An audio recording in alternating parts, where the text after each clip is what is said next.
Study IQ IAS, आपका selection हमारा mission.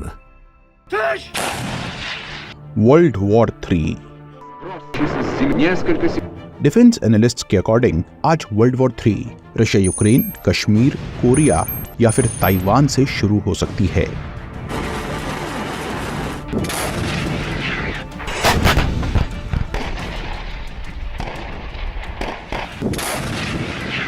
तो दोस्तों, क्या हम as a nation world war 3 के लिए रेडी हैं? 16th सेंचुरी के फ्रेंच एस्ट्रोलॉजर नॉस्ट्राडामस की बुक के अकॉर्डिंग 2023 में ये ग्रेट वॉर इग्नाइट हो सकती है। नॉस्ट्राडामस के फॉलोअर्स के अकॉर्डिंग इन्होंने फ्रेंच रेवोल्यूशन से लेकर कोविड-19 क्राइसिस तक लगभग सारे इवेंट्स के बारे में एक्यूरेटली प्रेडिक्ट किया है। लेकिन इनकी वर्ल्ड वॉर 3 की प्रेडिक्शन सही है या नहीं, ये तो समय ही बताएगा। पर करंट जियोपॉलिटिकल सिचुएशन में वर्ल्ड वॉर 3 क्यों और कैसे शुरू होगी, और इस ग्रेट वॉर के दौरान इंडिया के एलाइज एंड एडवर्सरीज कौन होंगे, ये जानना बहुत जरूरी है। और करंट सिचुएशन में इंडिया ऑफ कोर्स मिलिट्रीली अपने सबसे बड़े एडवर्सरी चाइना से बहुत पीछे है, लेकिन फिर भी इंडिया के पास एक सीक्रेट वेपन है जिससे हम चाइना को इजीली डिफीट कर पाएंगे। तो दोस्तों, इस सीक्रेट वेपन के बारे में जानने के लिए इस वीडियो को लाइक जरूर करें एंड इस वीडियो को लास्ट तक जरूर देखें। साथ ही इस वॉर के लिए क्या हमारी आर्म्ड फोर्सेस प्रिपेयर्ड हैं, और आज न्यूक्लियर वेपन्स की मौजूदगी किस तरह से लास्ट 2 वर्ल्ड वॉर्स के कंपैरिजन में इस वॉर को डिफरेंट बनाती है। चलिए इन सभी क्वेश्चंस को एनालाइज करते हैं। दोस्तों, जैसा कि आज की जियोपॉलिटिकल पिक्चर से क्लियर है कि Russia Ukraine war world war 3 को ट्रिगर कर सकती है। इस वॉर में पूरा नेटो इनडायरेक्टली ही सही बट इन्वॉल्व है। साथ ही रशिया अपनी प्राइवेट मिलिट्रीज के थ्रू पोलैंड एंड फिनलैंड जैसी नेटो मेंबर्स देशों को इंटिमिडेट कर रहा है, और पैसिफिक में भी ताइवान और साउथ कोरिया को आज नेटो सपोर्ट कर रहा है। नॉर्थ कोरिया लगभग 40 न्यूक्लियर वेपन्स को होल्ड कर चुका है और अपने ICBMs के through long distance strike capability भी रखता है। जापान एंड साउथ कोरिया जैसे US एलाइज नॉर्थ कोरिया के एग्रेशन की इस आग के चपेटे में आ सकते हैं। इधर साउथ एशिया में हिमालयाज की गोद में situated Kashmir and Ladakh region एक और जियोपॉलिटिकल हॉटस्पॉट है, जहां इंडिया पाकिस्तान या फिर इंडिया चाइना स्क्रिमिशेस कभी भी एक फुल ब्लोन वॉर में स्पाइरल हो सकती हैं, जो US और रशिया को भी इस कॉन्फ्लिक्ट में पुल कर सकता है। तो दोस्तों, इन रीजन से आज वर्ल्ड वॉर 3 इग्नाइट हो सकती है। लेकिन किसी भी देश के लिए वॉर के आउटकम्स उसके फ्रेंड्स एंड एनिमीज डिसाइड करते हैं। जैसे कि 1971 की इंडिया पाकिस्तान वॉर के दौरान अगर सोवियत यूनियन इंडिया को सपोर्ट नहीं करता तो शायद पाकिस्तान US हेल्प से इस वॉर का कोर्स बदल सकता था। इसलिए वर्ल्ड वॉर 3 के दौरान कौन सा देश भारत के साथ खड़ा होगा और कौन सा देश भारत के विरुद्ध, ये जानना बहुत जरूरी है। दोस्तों, आज जापान, फ्रांस और इजराइल ही इंडिया के ऑल वेदर फ्रेंड्स हैं। रशिया जो एक समय पर हमारा ट्रू सपोर्टर था, आज चाइना पर इकोनॉमिकली हेविली डिपेंडेंट है, और रशिया का चाइना की तरफ ये टिल्ट इंडिया के लिए बहुत कंसर्निंग है। और इसीलिए इस बात की पॉसिबिलिटी ज्यादा है कि चाइना इंडिया के कन्फ्रंटेशन की कंडीशन में रशिया न्यूट्रलिटी मेंटेन करने की कोशिश करेगा, या मे बी अपनी कम्युनिस्ट हमसाए मुल्क चाइना को हेल्प करेगा। वहीं US भी इंडिया पाकिस्तान के कॉन्फ्लिक्ट में न्यूट्रलिटी मेंटेन करना चाहेगा और डायरेक्टली इस कॉन्फ्लिक्ट में पार्टिसिपेट नहीं करेगा। लेकिन हाँ, इंडिया चाइना कॉन्फ्लिक्ट में US को फायदा चाइना की हार में है, और इसलिए US इंडिया की डायरेक्ट इनडायरेक्ट हेल्प जरूर कर सकता है। लेकिन दोस्तों, US और रशिया के अलावा वॉर के दौरान नेबरहुड से सपोर्ट मिलना भी बहुत जरूरी है, और आज ज्यादातर भारत के नेबरिंग कंट्रीज चाइना की सैटेलाइट स्टेट्स बनकर रह गई हैं, और इनके एसेट्स को चाइना इजीली इंडिया के अगेंस्ट यूज कर सकता है। खास तौर पर बांग्लादेश का चिटगांग पोर्ट, श्रीलंका का हम्बनटोटा और पाकिस्तान का ग्वादर, इन तीनों पोर्ट्स को इंडिया के लिए ट्रायंगल ऑफ डेथ कहा गया है। म्यांमार और नेपाल के भी आज चाइना से बेहतर रिलेशंस हैं, और ये सभी देश आज चाइनीज डेट ट्रैप में उलझ चुके हैं, और इन सभी देशों में चाइना का स्ट्रैटेजिक इंफ्रास्ट्रक्चर जैसे कि पोर्ट्स, एयर स्ट्रिप्स और माइंस कॉन्फ्लिक्ट के केस में इंडिया के अगेंस्ट यूज किया जा सकता है। तो दोस्तों, वर्ल्ड वॉर 3 के दौरान हमारे ये नेबर्स चाइना को सपोर्ट कर सकते हैं, एंड हेंस इंडिया को 2 फ्रंट नहीं बल्कि 3 फ्रंट वॉर की तैयारी करने की जरूरत है। इमीडिएट नेबर्स के साथ साथ आज हमारे एक्सटेंडेड नेबरहुड और इंडियन ओशन रीजन में भी यही हाल है।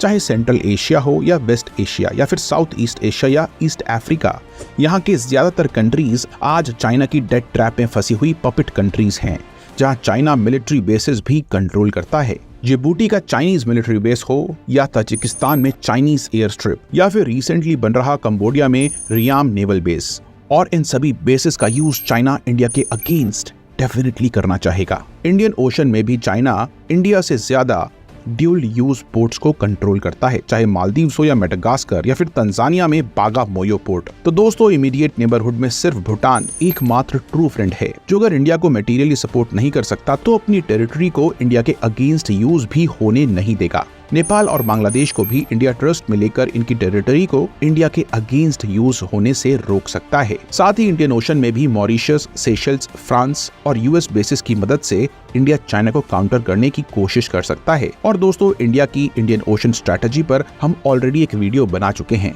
जिसको आप इस चैनल पर देख सकते हैं। हेंस इंडिया के लिए वर्ल्ड वॉर 3 की पिक्चर काफी सीरियस है क्योंकि इंडिया को साइमल्टेनियसली 3 फ्रंट्स पर लड़ना पड़ सकता है और इसी पिक्चर में आती है इंडिया की न्यूक्लियर कैपेबिलिटी। तो दोस्तों, अगर वॉर होती है तो डेफिनेटली इंडिया को टैक्टिकल न्यूक्लियर वेपन यूज करने ही पड़ेंगे, और अगर इंडिया न्यूक्लियर वेपन यूज करता है तो पाकिस्तान और चाइना भी न्यूक्लियर वेपन यूज कर सकते हैं, क्योंकि आज तक इजराइल के अलावा कोई भी देश 2 फ्रंट्स पर वॉर नहीं जीता है। बट हमारी न्यूक्लियर पॉलिसी में नो फर्स्ट यूज और नॉन न्यूक्लियर देशों के अगेंस्ट न्यूक्लियर वेपन्स का यूज वर्जित है। न्यूक्लियर वेपन्स के साथ साथ क्या इस बैटल के लिए हमारी फोर्सेस रेडी हैं? चलिए जानते हैं।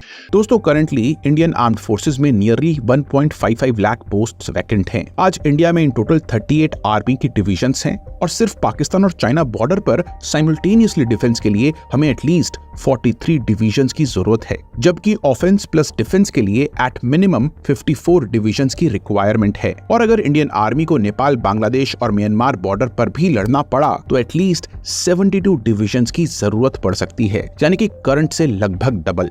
आर्मी के साथ साथ आज एयरफोर्स में भी यही प्रॉब्लम है। करंटली हमारे पास 30 फाइटर स्क्वाड्रंस हैं, लेकिन दोनों फ्रंट्स पर लड़ने के लिए हमें एटलीस्ट 60 स्क्वाड्रंस की जरूरत है। साथ ही ड्रोन वॉरफेयर में आज हम पाकिस्तान से भी पीछे हैं। चाइना आज 2 5th जनरेशन जेट्स को ऑपरेट करता है। वहीं दोस्तों, इंडिया का 5th generation advanced medium combat aircraft यानी कि एमका अभी इंडक्शन से लगभग 15 साल दूर है। साथ ही नेवी के भी ऐसे ही हाल हैं। करंटली नेवी में 2 एयरक्राफ्ट कैरियर्स कमीशन्ड हैं, लेकिन प्रोस्पेक्टिव थ्रेट को काउंटर करने के लिए मिनिमम 4 एयरक्राफ्ट कैरियर्स की जरूरत है, जिसमें से एक कैरियर को वेस्ट कोस्ट पर, एक को ईस्ट कोस्ट पर और एक को आइलैंड्स एंड इंडियन ओशन में डिप्लॉय किया जा सके, और एक एयरक्राफ्ट कैरियर को कंटीजेंसी सिचुएशन में इंडियन ओशन में रिफ्यूलिंग एंड मेंटेनेंस के बाद डिप्लॉयमेंट के लिए रेडी रखा जा सके। और इन एयरक्राफ्ट कैरियर से ऑपरेट करने के लिए मरीन जेट्स की भारी कमी है। इंडियन नेवी तेजस LCA के नेवल वेरिएंट को ऑलरेडी रिजेक्ट कर चुकी है, और राफेल मरीन्स जिन्हें हम फ्रांस से इंपोर्ट कर रहे हैं हमारे पास इनफ नंबर्स में नहीं हैं। और इन एयरक्राफ्ट कैरियर्स को सपोर्ट करने के लिए हमारी अटैक सबमरीन्स की न्यूमेरिकल स्ट्रेंथ चाइना के कंपैरिजन में लगभग 1/3 है। जहां China in total 60 submarines operate करता है, इंडिया के पास सिर्फ 18 सबमरीन्स हैं, जिसमें से एक भी न्यूक्लियर अटैक सबमरीन नहीं है। हेंस इंडिया को अपने स्ट्रैटेजिक वेपन जैसे कि ब्रह्मोस, अग्नि, अस्त्रा पर हेविली डिपेंडेंट रहना पड़ेगा। तो दोस्तों, ये सब सुन के आप समझ ही गए होंगे कि हमें कितनी इंप्रूवमेंट की जरूरत है, लेकिन इसका मतलब ये नहीं है कि हम वॉर में हार ही जाएंगे। मैंने आपको स्टार्टिंग में ही बताया था कि हमारे पास एक सीक्रेट वेपन है जो अगर स्ट्रैटेजिकली यूज किया जाए तो इंडिया को इन कमियों के बाद भी इस ग्रेट वॉर में जीत दिला सकता है, और ये वेपन है इंडिया की ज्योग्राफी। जी हाँ दोस्तों, हिमालयाज इंडिया का इम्पेनिट्रेबल डिफेंस है, जो चाइना के लिए वर्ल्ड वॉर 3 के दौरान सबसे बड़ी डिसएडवांटेज साबित हो सकता है। हाई ऑल्टीट्यूड की वजह से हिमालयाज और तिब्बतन प्लेट्यू से ऑक्सीजन की कमी की वजह से चाइनीज जेट्स एंड एयरक्राफ्ट्स सिर्फ हाफ पेलोड कैरी कर सकते हैं। वहीं इंडिया के सभी एयरबेसेस लो ऑल्टीट्यूड पर लोकेटेड हैं। हेंस लगभग पूरे पेलोड से टेक ऑफ करते हुए इंडियन जेट्स तिब्बत में चाइनीज एयरबेसेस को तेज नाबूद कर सकते हैं। इंडो चाइना बॉर्डर पर deployed specialized mountain strike corps Tibetan autonomous region यानी कि टार से ग्राउंड अटैक को काउंटर करने के लिए वेल इक्विप्ड भी हैं, और विंटर्स में चाइना के लिए हाई हिमालयाज में अटैक सस्टेन करना बहुत डिफिकल्ट होगा। साथ ही बे ऑफ बंगाल में हमारे पास अनसिंकेबल एयरक्राफ्ट कैरियर के रूप में Nicobar joint military base available है, जहां से इजीली कम सबमरीन्स के साथ भी हम चाइना के नेवल फ्लीट को स्ट्रेट ऑफ मलाक्का में काउंटर कर सकते हैं। और रही बात लंबॉक और ओम्बाई बेटर स्ट्रेट की, जो चाइना को मलाक्का के साथ इंडियन ओशन का एक्सेस प्रोवाइड करता है, यहाँ भी हम क्वाड ग्रुपिंग में ऑस्ट्रेलिया की मदद से चाइनीज नेवल फ्लीट को पूरी तरह से ब्लॉक कर सकते हैं और इंडियन ओशन का एक्सेस डिनाई कर सकते हैं। इसके अलावा चाइना की एक बड़ी कमजोरी है वर्ल्ड की लार्जेस्ट थ्री गॉर्जेस डैम, जिस पर लॉन्ग रेंज मिसाइल से अटैक करके चाइना की बिग सिटीज जैसे कि शंघाई और वुहान को इजीली डुबाया जा सकता है। तो दोस्तों, यहाँ इंडिया की ज्योग्राफिक एडवांटेजेस क्लियर हैं, जो इंडिया को इस वॉर में डोमिनेट करने में हेल्प करती हैं। और एक और रीजन है सैनिकों का जज्बा। देखिए, चाइनीज मिलिट्री की एक सबसे बड़ी कमी यह है कि इसके सैनिक अपनी मर्जी से सेना में शामिल नहीं होते। चाइना में कंपलसरी मिलिट्री सर्विस रूल्स हैं और इंडियन आर्मी दूसरे हाथ पर वॉलंटरी है। और पास्ट में हुई इंडिया चाइना स्क्रैमिशेस में हम ये फर्क देख ही चुके हैं। और सिर्फ इंडिया को ही नहीं दोस्तों, चाइना को भी इंडिया के साथ साथ ताइवान, जापान, कोरिया और यूएस से 2 फ्रंट्स पर वॉर लड़नी पड़ सकती है। और अगर ये वॉर विंटर्स में होती है तो चाइना LAC के अलोंग भी कोई बड़ा एक्शन नहीं ले पाएगा। हाँ, लेकिन चाइनीज मिसाइल से बचने के लिए हमें रोबस्ट एयर डिफेंस सिस्टम की जरूरत जरूर पड़ेगी।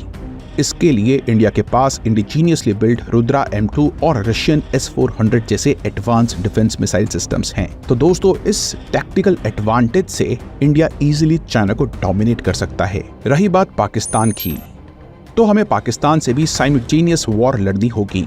दोस्तों, तालिबान और तजिकिस्तान में हम अपने बेसिस नेमली अयानी बेस और फारखौर एयरबेस का यूज करके पाकिस्तान के लिए दूसरा फ्रंट हम ओपन कर सकते हैं। साथ ही बलूचिस्तान में डीप एसेट्स को एक्टिवेट करके पाकिस्तान में इंटरनल केओस क्रिएट किया जा सकता है। मियां छानू इंसिडेंट के बाद ये भी क्लियर है कि पाकिस्तान इंडियन मिसाइल्स को ब्लॉक करने में असक्षम है एंड हेंस पाकिस्तान को मिसाइल्स के थ्रू इजीली ओवरवेल्म किया जा सकता है। पर इशू पाकिस्तान के न्यूक्लियर वेपन्स का है, जिन्हें सिर्फ इंटेलिजेंस और डिप्लोमेसी का यूज करते हुए न्यूट्रलाइज किया जा सकेगा।